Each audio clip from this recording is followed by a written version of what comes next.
You're at the cenotaph. Wipe away the commemorative plaques you see in front of you. On February 19, this entire esplanade was the site of defence gunners. Behind you stands the majestic-looking Hotel Darwin, with high ceilings, fans and white pillars. You're standing on the old Darwin Oval. In February 1942, the cliff was lined with 3.7-inch anti-aircraft guns with 5-metre-long barrels, ready for an attack. When the Japanese arrived, they were spotted quite quickly by the gunners and they immediately opened fire. They had quite a bit of success in putting up a wall of fire, and that probably served to deter a lot of Japanese planes from doing their worst. Unfortunately, the ammunition they were using was World War I ammunition, and it wasn't for use in the tropics. The shells were exploding 2,000 feet short of their target and didn't hit a single one of the first group of bombers. After 22 minutes of furious firing, when the last enemy plane had gone, the gunners thrust rags down the barrels to clean them for the next attack. But the barrels were red hot and the rags burst into flames instantly.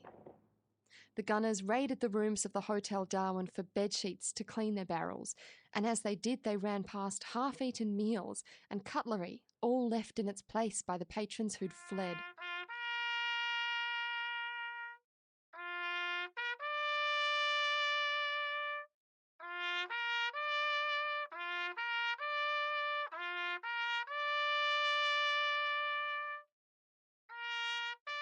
After the war ended, Darwin City Council marked the cenotaph as a place to commemorate the bombing.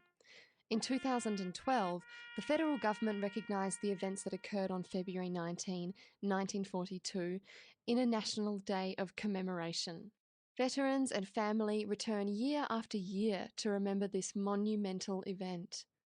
Among them is Darwin's Mary Lee, whose father Juan Cabillo was killed in the bombing. Dad put us on the train, the Sandfly.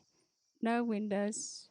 Dad told us to go to Katherine, and he told Mum that he would come down to be with us as soon as he could. That was the last time I saw my dad.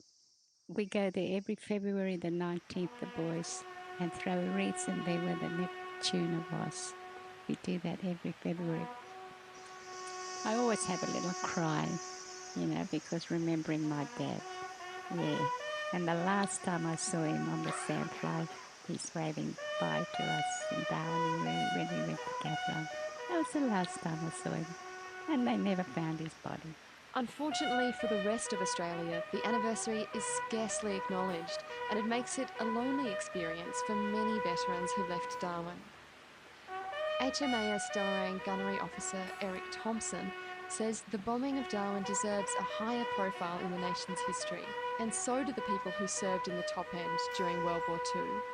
I don't think it's very well known at all, because I know a lot of people, even ex-servicemen, didn't realise that the bombing raid was so vicious, because it was the same bombers raiding Darwin as raided Pearl Harbor. Do you feel like you've been honoured and recognised for the incredibly significant role that you played on that day? No. What recognition have you received? There's no recognition. No. All we got were combat stars for the Pacific Ocean, but there was no specific recognition that I know of. Many of Eric's mates were Aboriginal people serving in the Defence Forces, even though they weren't recognised as citizens of Australia.